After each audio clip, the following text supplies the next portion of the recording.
नहीं, आपको ये मान के चलना होगा कि हम एक एक कार्यकर्ता के घर जाएंगे और एक एक कार्यकर्ता के यहाँ जा करके उसकी बात को समझेंगे और प्रखंड वाइज और पंचायत वाइज नहीं, आपको बूथ कमेटी बनाना होगा।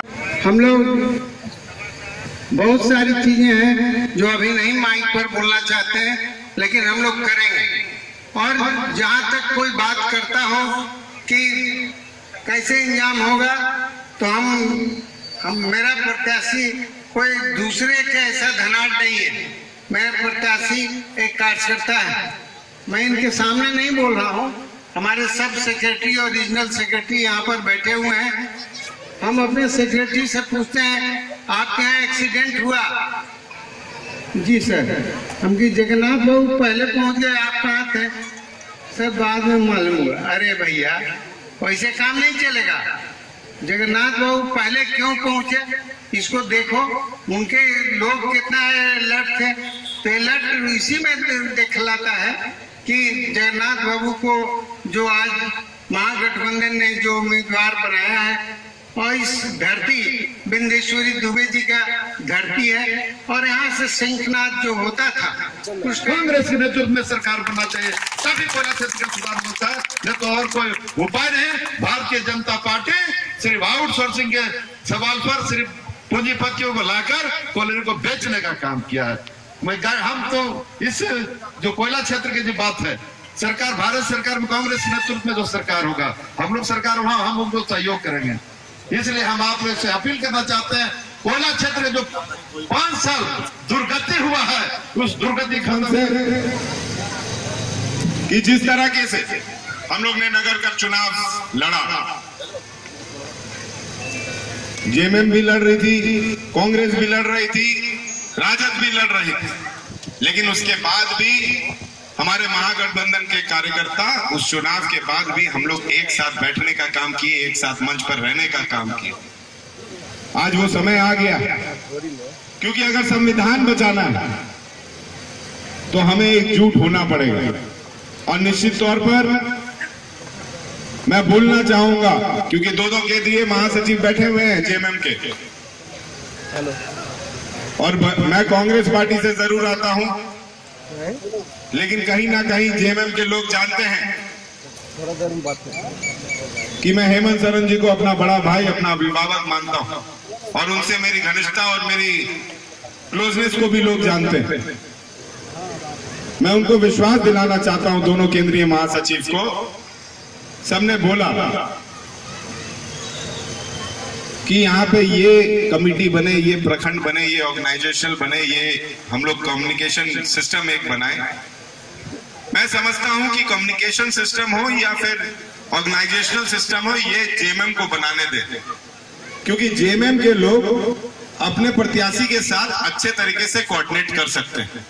उसमें हम कांग्रेसी हो या जेवीएम के लोग हो, मैं उनके पार्टी के बारे में बोलना नहीं चाहूंगा, लेकिन तब भी महागठबंधन में है तो मैं सम्मान पूर्वक उनको बोलते हुए ये रख रहा हूं कि हम लोग उस कम्युनिकेशन सिस्टम का हिस्सा ना बने।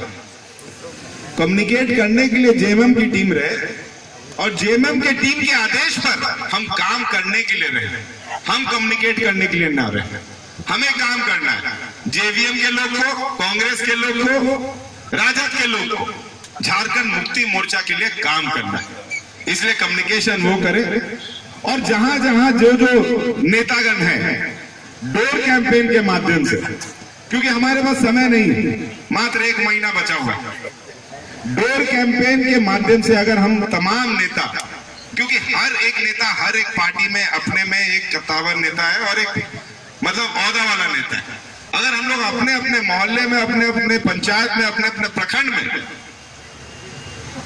डोर कैंपेन, पैदल जनसंपर्क अभियान के तहत शुरू करते हैं, और सीनियर नेता जलेश्वर माथुर जी, मथुरा माथुर जी, सभा साहब, राजेंद्र बाबू, जगन्नाथ माथुर जी, इनको हम सभा करने देते हैं और हम लोग पैदल अपना यात्रा करें, तो मैं समझता हूँ ज्यादा से ज्यादा हम लोग टूटी में बटकर ज्यादा से ज्यादा हम लोग लोगों को अप्रोच कर पाएंगे, लोगों के पास जा पाएंगे, उनकी सुन पाएंगे, और वो चीज हम फिर अपने प्रत्याशी जगन्नाथ माथुर जी को बता पाएंगे। दूसरा कि मैं इस मंच से मैं जगन्नाथ माथुर जी को बोलना चाहूंगा कि जो नेता का प्रभाव जिस विधानसभा में है, उस नेता को एक रैली आयोजन करने का आप अवसर प्रदान करें, एक सभा आयोजन करने का अवसर प्रदान करें, जिसमें महागठबंधन के तमाम कार्यकर्ता और नेता वहां पहुंचने का काम करें। और इसी संदर्भ में कांग्रेस पार्टी का सिपाही होने के नाते, राजेंद्र बाबू का उत्तराधिकारी होने के नाते मैं आपको ये विश्वास दिलाना चाहूंगा कि आप सभा का डेट तय करें। करगली गेट में राजेंद्र बाबू की ओर से, कांग्रेस पार्टी की ओर से एक विशाल महारैली का आयोजन हम लोग करेंगे आपके के लिए। उसमें आप गुरु जी को बुलाएं, हेमंत सोरेन जी को बुलाएं, अपने तमाम सीनियर लीडर्स को बुलाएं, हमारे कांग्रेस की पार्टी के लीडर्स को बुलाएं, तेजस्वी जी को बुलाएं, बाबूलाल जी को बुलाएं, और वहां से बिगुल फूके हम लोग। दूसरा, नामांकन में हम लोग प्रत्याशी को कितना ज्यादा मजबूत करें। पैसे की बात तो यहाँ पे है ही नहीं, क्योंकि जो आदमी पैसे से चुनाव लड़ता है वो अपने आप को प्रधानमंत्री बनने के बाद भी चौकीदार बोलता है। तो हम तो चौकीदार है नहीं, हम भैया आपको सांसद बना के भेज रहे हैं सांसद का काम करने के लिए, चौकीदार बनने के लिए नहीं। तो इसलिए आप सांसद का काम करें। और निश्चित तौर पर मेरा ये मानना है कि आज से हम लोग टाइगर जगन्नाथ महतो बोलना बंद कर दें। टाइगर नाम जब दूसरे लोग इनका देख के कॉपी करने लगे और कहां बागवारा में उधर सब अपने नाम के आगे टाइगर लगाने लगे, सब सोचता है कि जगन्नाथ महतो हो जाएगा। तो इसलिए आज के बाद टाइगर नाम इनका खत्म, आज से सांसद जगन्नाथ महतो बोल के हम लोग इनको बुलाएंगे। इसलिए टाइगर कोई नहीं बोलेगा। क्या सुनो भाई, मेरे बीजेपी जेवीएम के कोऑर्डिनेटर बोल रहे थे, मैं उनका सम्मान करता हूं और सम्मान पूर्वक मैं उनके वक्तव्य को सुन रहा था। उन्होंने बोला कि रामनवमी आ रहा है, जय श्री राम का नारा लगेगा, तो उस आवाज को दबाइए। दबाना नहीं है, हम हिंदू हैं, हम सेकुलरिस्ट पार्टी हैं, जहां पे हर धर्म को मानते हैं, तो अपने धर्म को तो मानेंगे ही मानेंगे। उनसे ज्यादा जोर से हम लोग जय श्री राम का नारा लगाएंगे, इसलिए इससे डरना नहीं है। मैं आपको बता रहा हूं, जितना डरिएगा बीजेपी उतनी डराएगी, जितना भागिएगा बीजेपी उतना भगाएगी। हमारे भगवान है राम, हम उनका नाम ले रहे हैं कि बीजेपी ही को बेचने का अधिकार है, हम तो पूजा करते हैं, उनसे आशीर्वाद लेने का तो अधिकार है। इसलिए आप लोग काम करिए और अपने अपने विधानसभा में काम करिए, मेरा ये मानना है। साथ ही साथ हमारे जगन्नाथ महतो जी ने मुझे पैम्फलेट दिखाया, उसमें बीजेपी की नीतियों जो फेल हुई है, काला धन आने वाला था, स्विस बैंक से आपको 15 लाख रुपया फिर मिलने वाला था, रोजगार हटने वाला था, तमाम ये नीतियां जो फेल हुई हैं वो ये बताने का काम करेंगे। अभी फोटो कॉपी करके हम लोग मंगवाए हैं, वो आपके बीच में बटेगा भी। मैं चाहूंगा छेदुनिया जी आप बांट दें ये फोटो कॉपी, ताकि ये पूरा सर्कुलेट हो जाए। और जाने से पहले मैं इतना जरूर कहना चाहूंगा,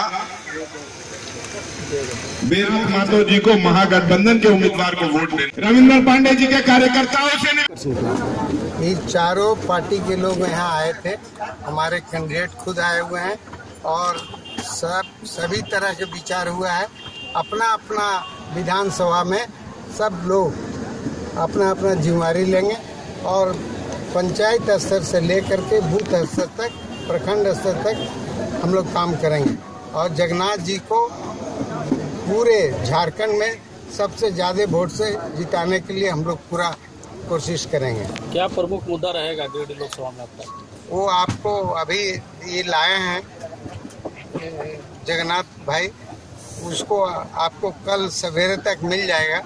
मुद्दा नरेंद्र मोदी जी का जो है सो है, लेकिन यहाँ प्रत्येक मजदूर का दिल में जो है कि मेरा पेंशन मिलेगा कि नहीं, नौकरी सुरक्षित रहेगा कि नहीं, इसलिए जल्दी से इसको हटाओ। ये सारी बातें यहाँ है।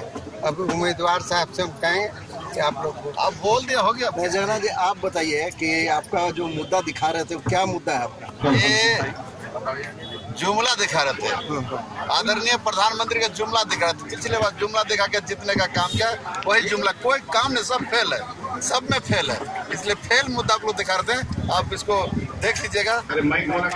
यही आपका मुद्दा रहेगा जी। मुद्दा तो एक से बहुत है, डेली फेल मुद्दा है ये तो फेल मुद्दा है, हम लोग डेली मुद्दा बनावेंगे। ठीक है ना।